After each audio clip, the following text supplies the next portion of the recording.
Hello, and welcome to another edition of the Diamond Cooper Show, coming to you live over the digital airways of YouTube from my hometown of Washington, D.C.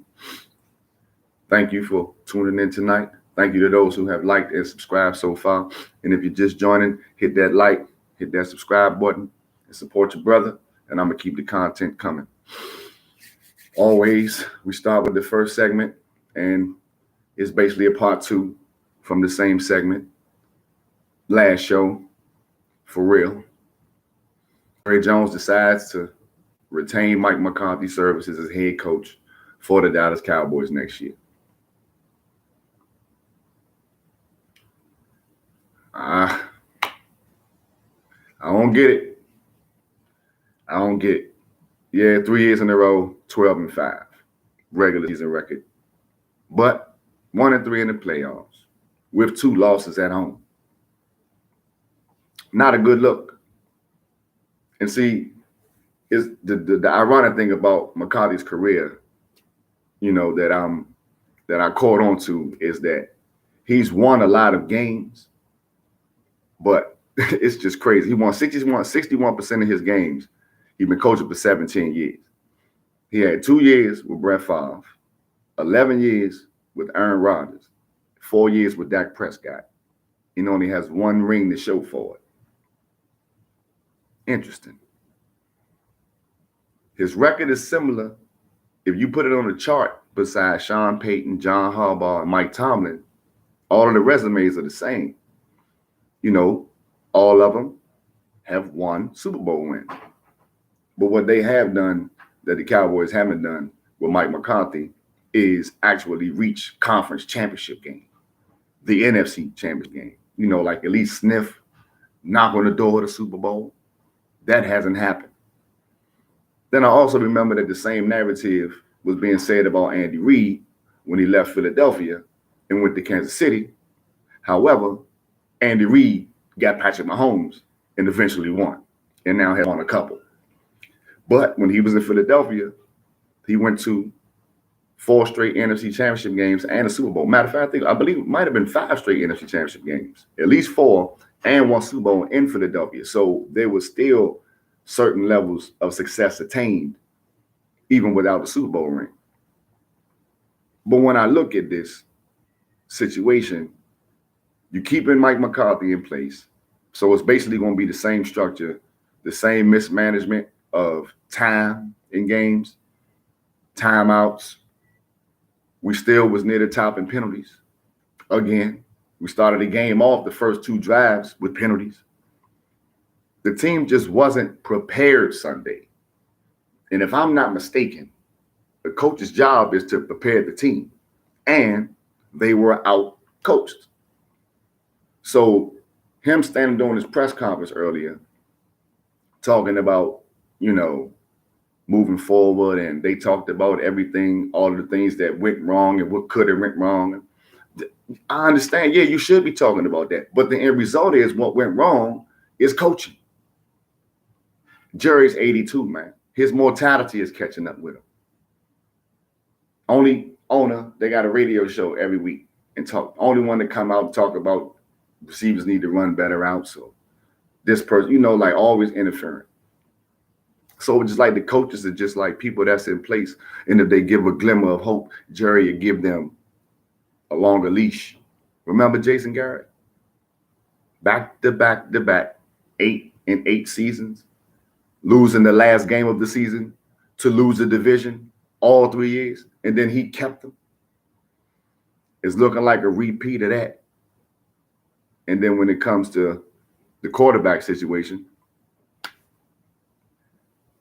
I don't know about y'all, but after 8-9 years, you kind of know what you know about a quarterback. But there was quarterbacks that it took a while for them to win. Peyton Manning was number 1 overall in 98. He didn't win until 2007. John Elway. Well, actually, Elway went to 3 Super Bowls, though. He just lost them, and he wanted the end of his career. Drew Brees, he wound up winning. So it's possible. But with this same, with this same regime, And then they was talking about Dan Quinn getting the Seattle head coaching job, but after how the defense performed, I haven't been hearing his name ring like that.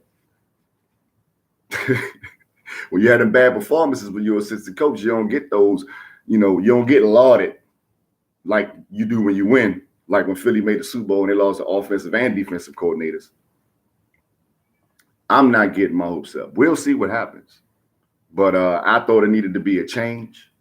I don't think that Mike McCarthy has what it takes to win now.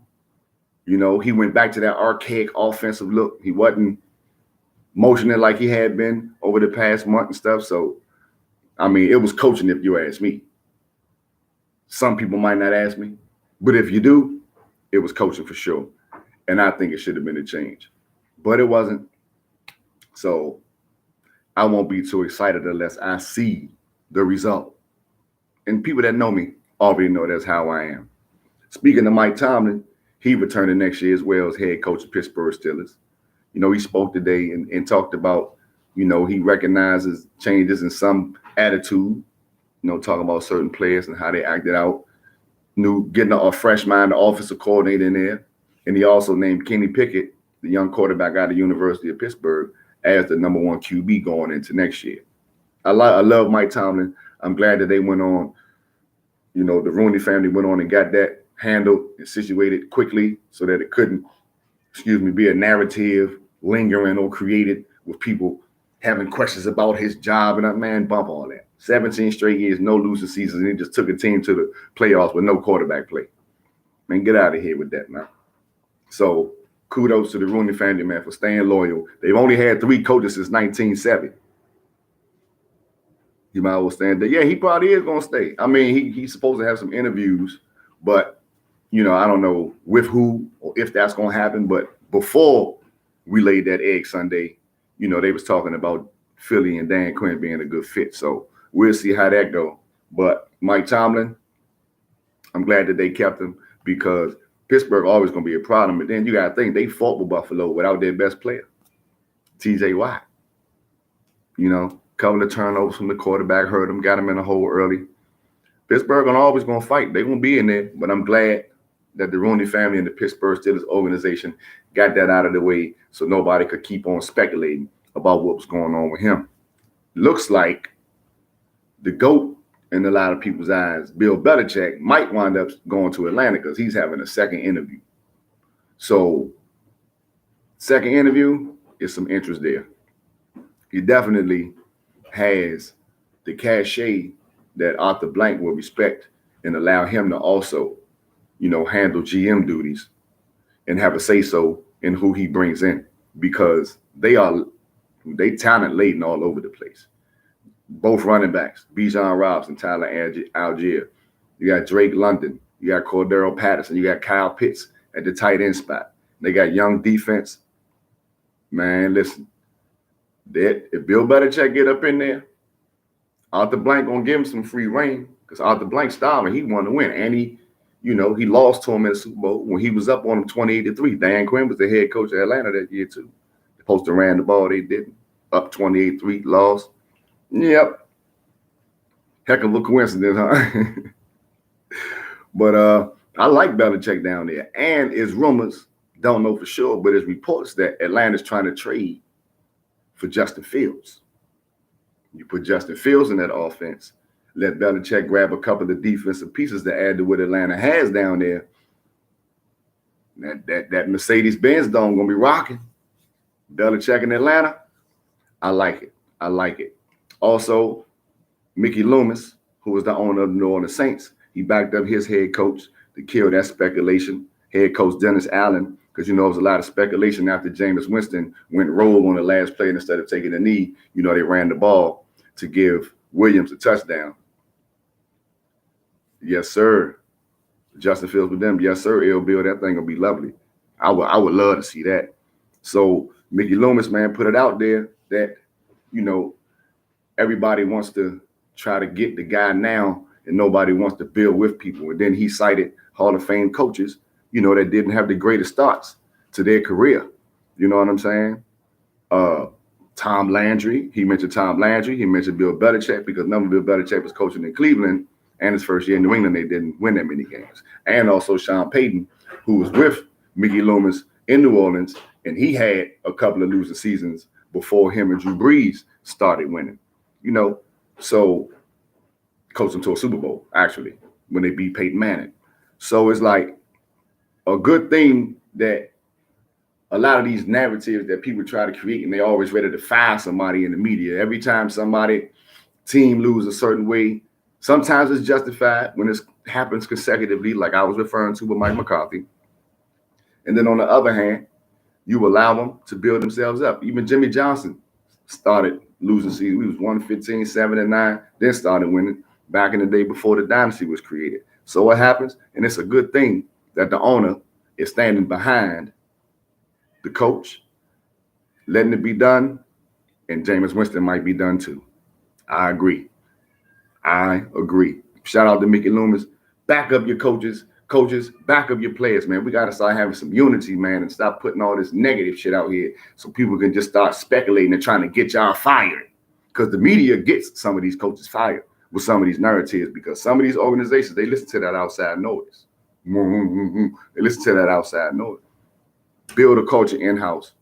And that's what a lot of teams need, including my damn Cowboys. So now it's 7 coaching openings because Gerard Mayo was introduced as a new head coach in New England, succeeding the GOAT, who looked like he going to Atlanta. And a couple of them, Atlanta will surely be filled. So that'll probably go down to 6. And Antonio Pierce, even though he's interviewed, it's like he's going to get the job back with Vegas. Okay. Shout out. Okay, Granddad, I'm giving out the picks on Saturday morning. I'm giving out the Jews on Saturday morning for the football games this weekend. It's a lot of weird line movements. You got to make sure a couple of players playing. So shout out, Granddad. I got you on Saturday morning show because, the first game is Saturday at 4:30. So I got you. 7 head coach openings right now. A couple of them going to look like they'll be filled. Vegas and Atlanta. Still got Tennessee. Jim Harbaugh might be going to the Chargers. Seattle, Washington. It's always a carousel.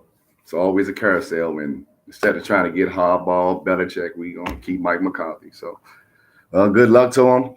Hope they do better next year. But I ain't getting my hopes up. And if you've been feeling like I felt over the years to get me to the point where I don't get my hopes up no more, you understand what I'm saying. Now that it's playoff time, it's a narrative that's about Lamar Jackson based on his playoff resume. I don't know who Washington going to get. They looking at Ben Johnson, offensive coordinator at Detroit. That's what I heard, but I don't know for sure. They haven't interviewed him yet because they still in the playoffs. But this narrative about Lamar Jackson, man, is crazy. Like he has to win a Super Bowl to prove he belongs, and this, that, and the third. And his playoff resume, he's only 1-3 in the playoffs. Y'all do remember he didn't have no wide receivers when he first was going to the playoffs. Y'all remember that, right? Y'all do remember all he had was Hollywood Brown for a little bit, but then he kept getting banged up, and he had Mark Andrews. And then the running backs, almost every year, kept getting hurt. They had at least 2 running backs hurt the last 2-3 years. J.K. Dobbins the last 2 years. The young boy Keith Mitchell this year got hurt. J.K. Dobbins last year. Like, he always was dealing with injuries in the backfield. He never really had no true number 1 receiver. And he won an MVP without receivers. He had Hollywood Brown. But outside of that, this is the NFL. You need more than 1 receiver. And Hollywood Brown was like a slot receiver. He wasn't like a true number 1. Mark Andrews was like the number 1, just like Travis Kelce is the number 1 in Kansas City. This year, he completes 67% of his passes, 3,678 yards, 24 touchdowns, 7 interceptions. Over 800 yards rushing. Couple of more touchdowns. Now he has wide receivers. He's about to win the MVP again. The reason that this is the way it is in the media, and they keep trying to say how much pressure is on Lamar Jackson to win and how people are going to talk bad about him if he don't. The narrative started in the offseason when he represented himself in contract negotiations. Agents didn't like that in the NFL because, you know, the agents, they the ones who know, got the relationships with the GMs, with the owners and all that. So it's standard for you to have an agent. He didn't pay an agent. He represented himself and got $260 million. So that's what it's about. See, he got the money. So now everybody is associating the money with the play. And then they use how he played before he got the money against them. Now that he got the money. You with me? He represented himself. They didn't like it. He rocked with his moms. They had their own little circle. There wasn't nobody business because Lamar Jackson don't put his business out there like that. He's a real private dude. They get $260 million.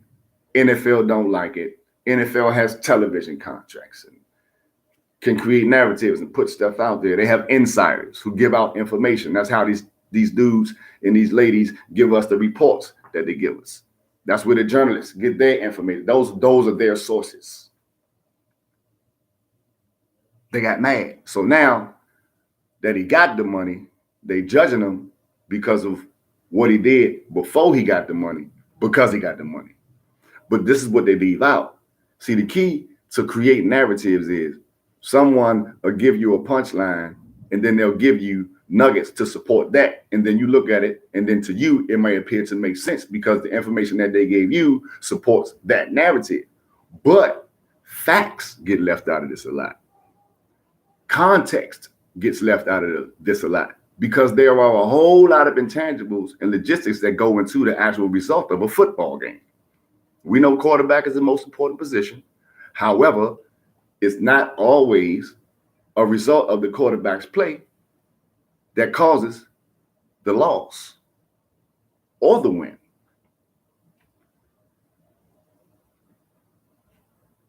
Last year, they were the number 2 seed, leading their division when he got hurt. The year before that, they was the number 1 seed, leading their division when he got hurt. Now, he has the arsenal to come out here. The defense stepped all the way up at the top of the league in most categories. I want to see him win because rules are different for quarterbacks of a certain descent, if you know what I mean. Black quarterbacks. Always has been, even back to the days of Doug Williams and Randall Cunningham and Rodney Peete, you know. 14 black quarterbacks started this season for an NFL team. 6 of them made the playoffs. 4 still in the playoffs. So they're going to try to find a way to create a narrative, especially if you haven't won. But it's not like you all have had a chance to see the full greatness of Lamar Jackson because injuries stopped him. They were the only reason that his greatness wasn't on display the last 2 years in the playoffs. And I believe with him on the field, they had a chance against anybody in the AFC, even the last 2 years. So I want to see him win because the Super Bowl will shut up a lot of these so-called savants out here. I'm rooting for you, Lamar. MVP for the second time. Go get that ring, brother, and shut him up. I hope that they play San Fran too, get a rematch. I think that'd be a much, much better game. Much better game. And right now, the Baltimore Ravens are a 9.5-point favorite over C.J. Stroud and the Houston Texans Saturday. Like I said, I'm going to give y'all the juice Saturday, but I will talk about the games. San Francisco started off at 10, now it's down to 9.5. A lot of people betting the money on Green Bay with the points after how they played against the Cowboys. No Christian Watson. He's questionable, but it looks like he's on track to try to play. We're going to get into all those matchups more in depth, but Jordan Love is playing some good football, man. He's been playing good for a while now. And Aaron Rodgers went on Pat McAfee's show and told people early in the year when they was kind of up and down a little bit, he was like, man, look, Jordan's going to be fine. He's going to be a good quarterback in this league for a long time. And he stamped that. And it's like, I don't know if Jordan heard it or if he called him or something.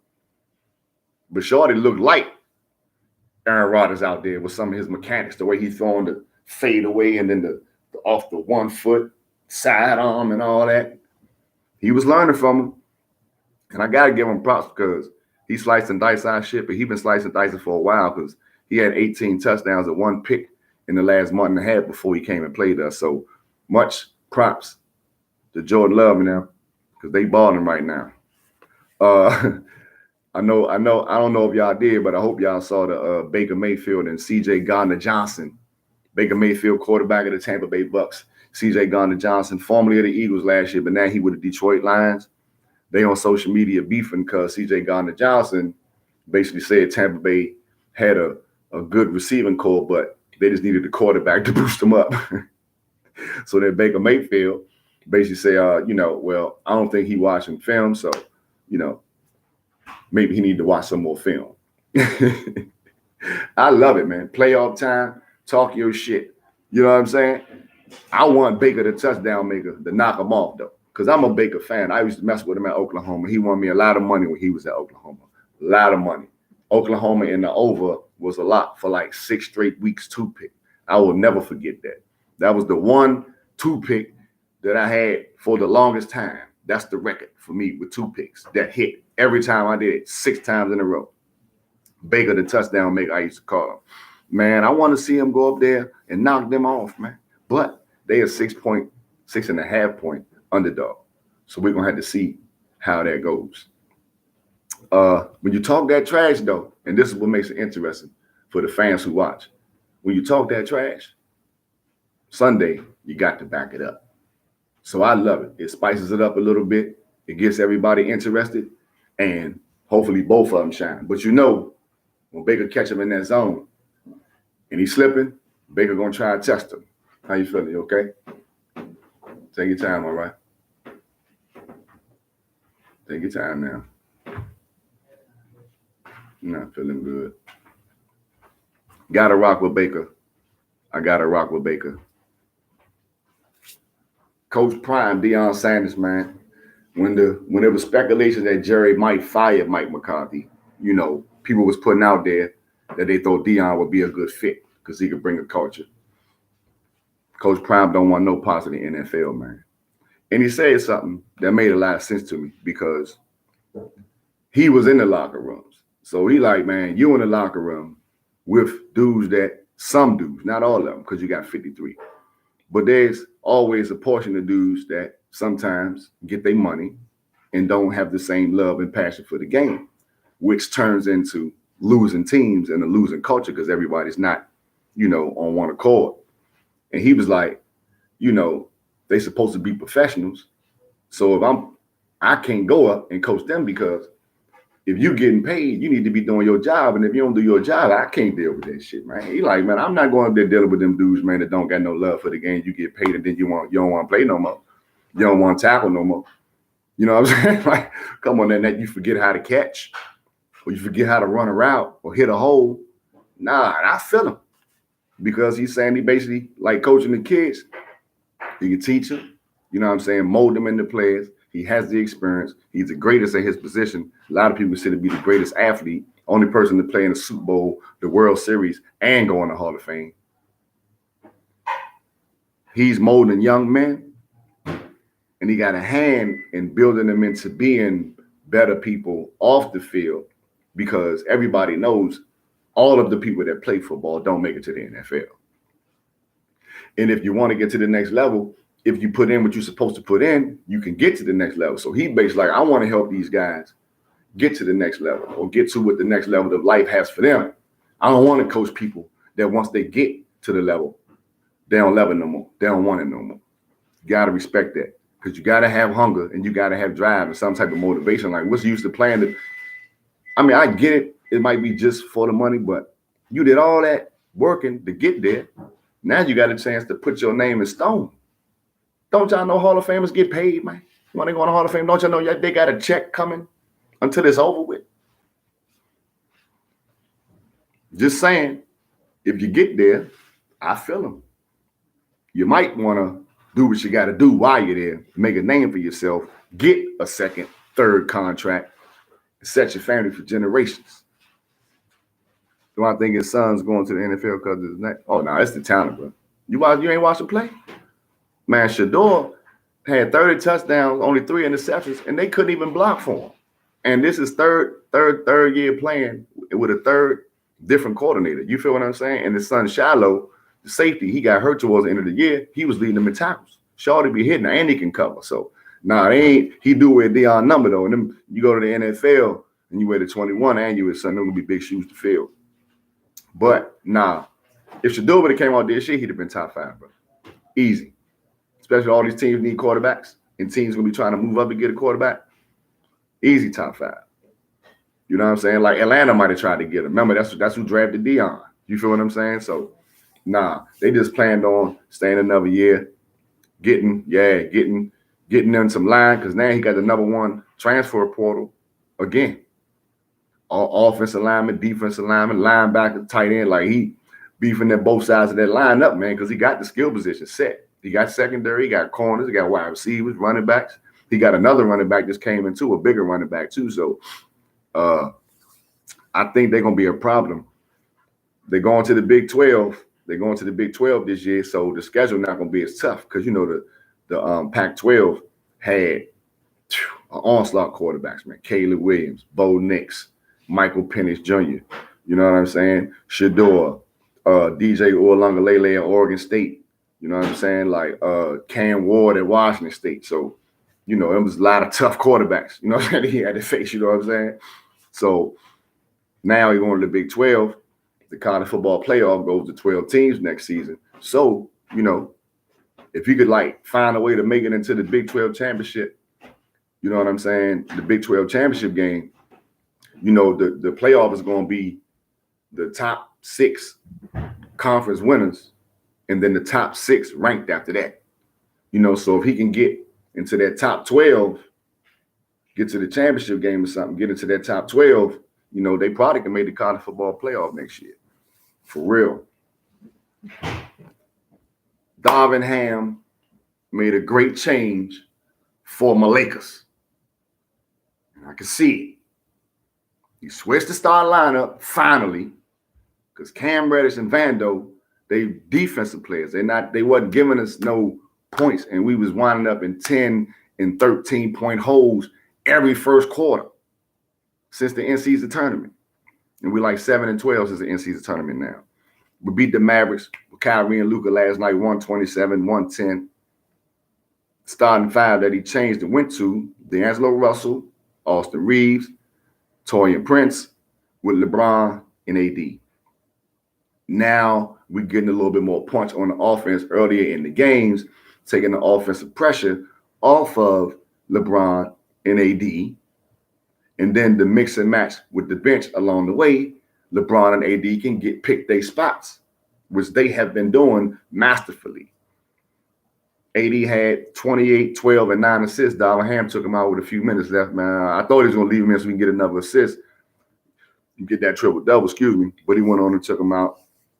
Braun had 25, 8, and 8. You know what I'm saying? Was basically picking his spot, little bully ball here and there. Luka, man, this dude is amazing, man.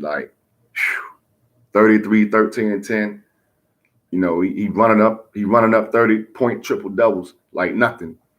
And then the shots that he be making, I'm watching the game last night, and some of the shots this dude makes, man, it's just like, how in the hell did that go in? I literally saw him do a step pullback off of a jump, and when he went up, he blinked his eyes, closed his eyes, and he should over top his head, and he closed his eyes, man. Shit still went in. This dude is amazing, man. He like that. Kyrie didn't have a great game, though. We just slowed Kyrie down. Luka going to be Luka. But we handled that business, built up a 20-something point lead, maintained the lead. They got a chance to rest a little bit in the fourth quarter. We 2-1 since he changed the starting lineup. We 21-21. Dirk, yeah. Dirty Dirk, yeah, I know, right? He like a shorter version with a better handle. But yeah, Dirk Nowitzki was tough. Dirk love him too. If you next time you see one of their games when Dirk there, Dirk love him too. He be on the sideline like off the ooh and ah with everybody else, like shaking his head like this dude here. So now the Lake Show 21-21, back at 500. We got 2 home games coming up against Portland and is it Portland and Detroit? I believe. Yeah, we got 2 home games.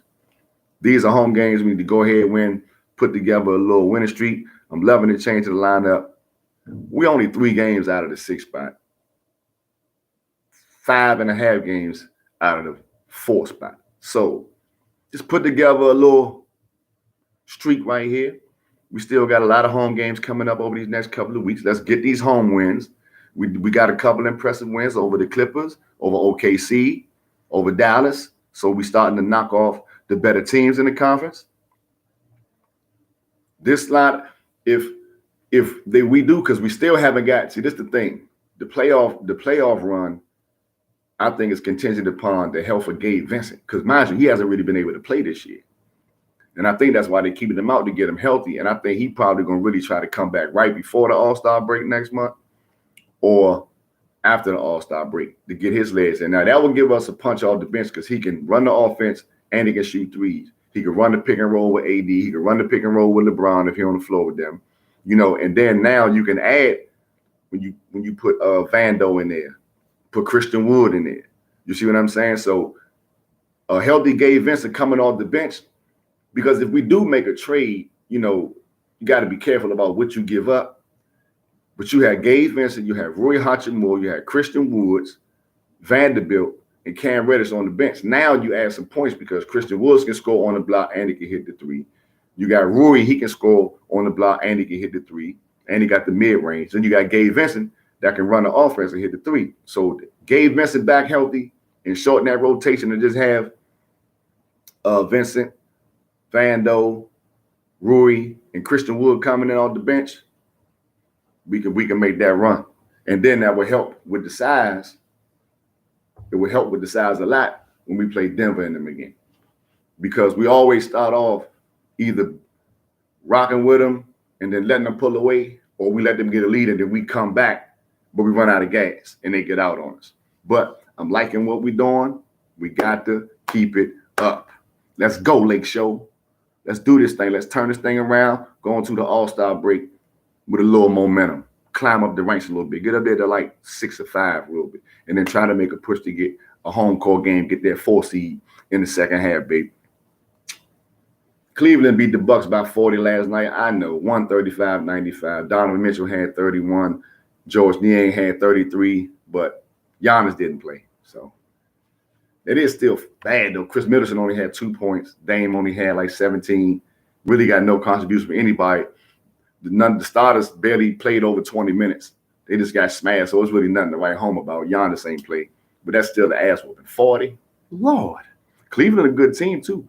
24-15 in that East, man. They're looking pretty good. Got to keep an eye on them now. And got to mention Boston Celtics, man. Got to give them a shout out, man. 32-9 overall, best record in the league. But after they beat the Spurs last night, 117. Did you kidding me, or that what happened? Yeah, that wouldn't have happened if you played. Yeah, hell no. You ain't beat Milwaukee by 40. Now, they done took a, ass whooping before, lost by a dub. I think they lost by 30 before with Giannis, but I don't know. I think most of the ass whoopings they took was when he wasn't on the floor. I can't quote that right now, but I'm going to look into it for you, homie. Boston beat San Antonio 117-98 last night. Jason Tatum, Jaylen Brown, and Drew Holiday all had over 20. Everybody contributed. Young Wembanyama for San Antonio had 27. That young boy, he coming up, man. And now that the league is seeing like how good Shawty can be, because he's just young and he got a lot of growing to do, people going to want to start going to San Antonio and play with him, man. San Antonio going to get some pieces around Shawty, man. About 2-3 years, yes, sir, about 2-3 years. Spurs with him being the man and finding the right pieces to put around him, get a couple of vets in there, spend some money, get a couple of vets in there, build that thing up. There'll be a problem in a couple of years. But right now, the Celtics is 20-0 at home. Number 1 in the league in the record total, 32-9. Number 1 in the East, and they 20-0 at home. Man, it's like this year, they're not playing in the Garden. Because, they took some home losses in the Garden. So they're like, man, look, they coming out this year in the Garden, we not losing. So far, all good things come to an end, though. But it's a hell of a thing, and you got to mention it. When the team start 20-0 at home in the NBA, you can just have a bad night. You know what I'm saying? You can just have a bad night and lose a game at home. You just can't, throw a rock in the ocean. Not this year. They busting. They looking like a powerhouse in that East. Like I say, man, I'm going to get to the Jewels on Saturday. I can tell you that the Patrick Mahomes and Josh Allen matchup, it's not just going to be about the quarterbacks. I can tell you that. But I know about competing. And if I heard all week about I don't play as good or I haven't had to play a playoff game on the road as if I'm being doubted, I would come in there with a little bit of added motivation. You know what I'm saying? A little bit more, a little more. I want to cook you a little bit more. I think that's how Patrick Mahomes feel right now. Because all he hearing is he never played a road game in the playoffs. Patrick Mahomes never played a road game in the playoffs. That's all he hearing all week. Like this man ain't been to 5 straight AFC championships. Like he ain't been to 3 Super Bowls. Like he hasn't won 2. If he is universally looked at as the best quarterback or best player in the NFL, what makes you think that it's going to make a difference if you're on the road or not? He didn't play none of the Super Bowls in Arrowhead Stadium. And he 2-1 in those. Do those count as playoff games away from Arrowhead Stadium? They're not technically road games, but they are away from home. You don't have the Arrowhead crowd because in the Super Bowl, both teams, have a crowd. There's not a lot of Super Bowls where one team is just way louder. The numbers are just, tilted to the side. It's not that way.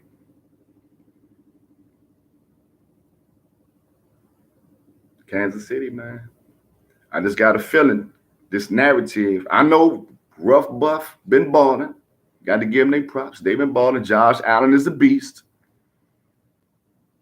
But Kansas City's defense is better than Buffalo's defense. It gets cold. They just played in a negative degree game in Kansas City. So the cold in Buffalo is not going to affect them. Remember, Cincinnati was used to cold. They went to Buffalo in the snow last year, and Joe Burrow blew their ass out early. It was up 14-0 for you could blink. Chop, chop, chop, chop. Chase, Higgins, Boyd, wow, touchdown. Like that. So just because Buffalo, now they are on a little train in the streak, and only when teams come into the season on the winning streak like they do, it builds a lot of momentum. Patrick Mahomes is kind of like, well, he's not kind of like, he's 2-0 against them. They both average over 300 yards a game when they play each other in the playoffs. Mahomes got 6 touchdowns, no picks. Josh Allen has 6 touchdowns, 1 pick. But Josh Allen averages, I believe, 78 rushing yards a game, too, against them in the playoffs. And everybody harps on how great Josh Allen played in that game a couple of years ago in the divisional round. But you forget that the defense gave up a field goal with 13 seconds left from their own 25. 13 seconds. So Josh Allen could ball out, but it's not going to be just about the quarterbacks. I like Josh Allen, but I also understand motivation when it comes to football and what they call bulletin board material. And everybody keep talking about what the Patrick Mahomes going to be able to do on the road. He never been on the road in the playoffs. We're going to see. But like I say, I'm going to give you the jewel Saturday. Shout out to Ben, Leak, and Curb. Love y'all, cuz. Appreciate you joining me again. I'll be back early Saturday before the games come on, sometime between 11 and 1. But, of course, you can check for the upcoming time because I will post it before. Thank you for tuning in. Please hit that like, boop, hit that subscribe, boop, and tell your people to tell their people to do the same. Peace and love.